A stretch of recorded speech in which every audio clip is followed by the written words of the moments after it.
अस्सलामुअलैकुम नाजरीन। कल से इस्लामाबाद हाई कोर्ट के जजेस का ख़त सोशल मीडिया समेत मुख्तलिफ़ जो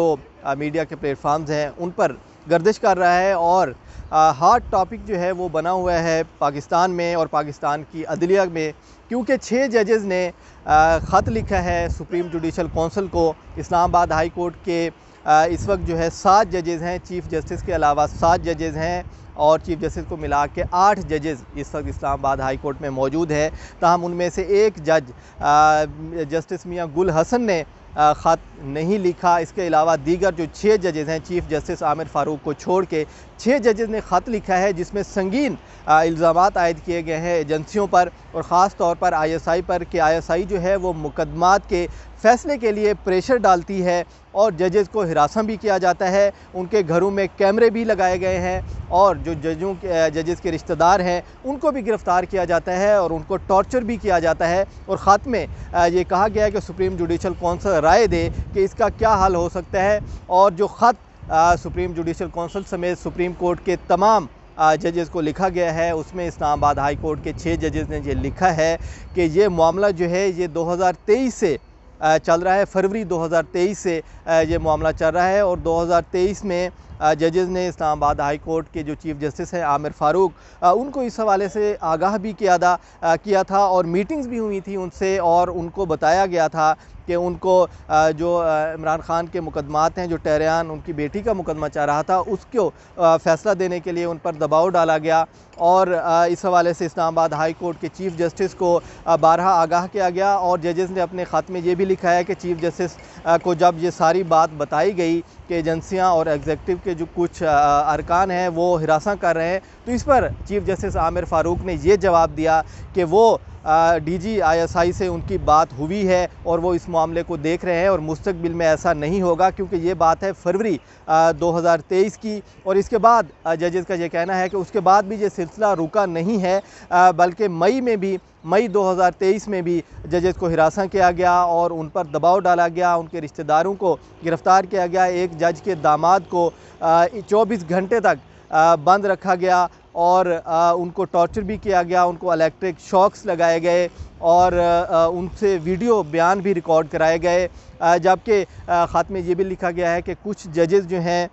जो डिस्ट्रिक्ट एंड सेशन जजेस हैं, उनके घरों में कैमरे भी बरामद हुए हैं, उनके बेडरूम से कैमरे निकले हैं जिनमें USBs भी थी और जिनके अंदर सिम भी डली हुई थी और वीडियोस जो थी वो रिकॉर्ड की जा रही थी और प्राइवेट वीडियोस उनकी फैमिली की बेडरूम की जो वीडियोस थी वो रिकॉर्ड की गई। और ये वीडियो का जो मामला था, वीडियो रिकॉर्डिंग का,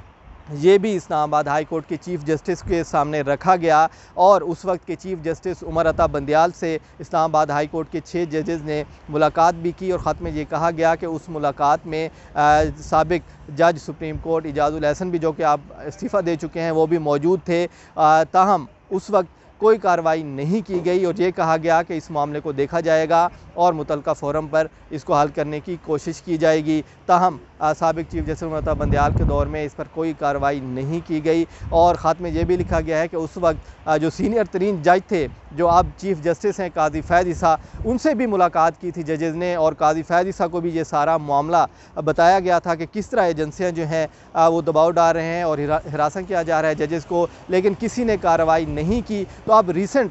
जो वाक़यात हुए हैं उन पर जजेस का कहना है कि चूँकि ये गुज़िश्ता साल से मामला चल रहा था, तो अब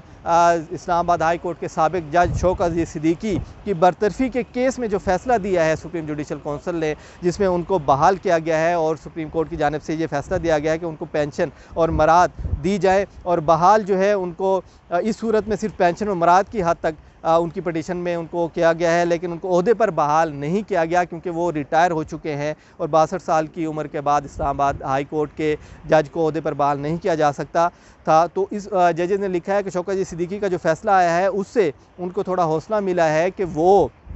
रिटायरमेंट, अगर उनको ओहदे से निकाल भी दिया जाता है सुप्रीम जुडिशल कौंसिल में या मिसकंडक्ट पर, तो उनकी जो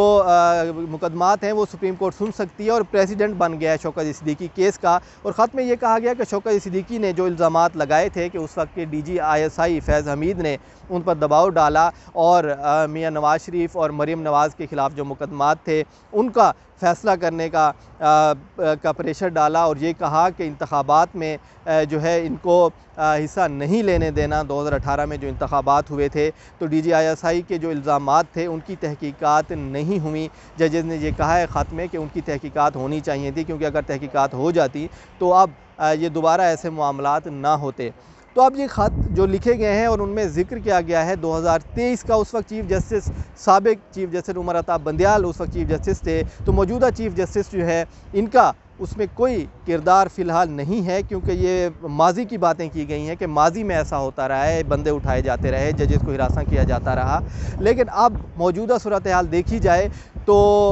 इस हवाले से एक दरख्वास्त भी सुप्रीम कोर्ट में आज दायर हुई है। एडवोकेट मियां दाऊद ने सुप्रीम कोर्ट में दरख्वास्त दायर की है, जिसमें ये कहा गया है कि जजेज़ ने जो इल्ज़ामात लगाए हैं 6 जज ने, उनकी तहकीकात की जाए और तहकीकात के बाद जो भी ज़िम्मेदार हैं उनके खिलाफ़ कार्रवाई की जाए। अगर ISI के एहलकार इसमें मुलव्वस हैं तो उनके खिलाफ़ कार्रवाई होनी चाहिए। अगर जजेज़ झूठ बोल रहे हैं या वो बेबुनियाद इल्ज़ामात लगा रहे हैं तो उसकी भी तहकीकात होनी चाहिए और जजेज़ के खिलाफ़ भी कार्रवाई होनी चाहिए। और मियां दाऊद ने दरख्वास्त में लिखा है कि ये सब जो है ये इमरान खान और PTI के कहने पर किया गया है और PTI को सबसे ज़्यादा रिलीफ इस्लामाबाद हाई कोर्ट के इन्हीं जजेज़ ने दिया है और PTI और इमरान खान के जितने मुकदमात थे उनमें इन्हीं जजेज़ ने इमरान खान को रिलीफ दिया और अडियाला जेल में जो सहूलतें दी गई इमरान खान को वो पुरताइश सहूलतें दी गई हैं। और इसके अलावा जो भी मुकदमा इमरान खान का हाई कोर्ट में आया तो उसको इन्हीं 6 जजेज़ ने रिलीफ दिया। तो मियां दाऊद का कहना है कि ये 6 जजेज़ इमरान खान के कहने पर और PTI के कहने पर ये सारा कुछ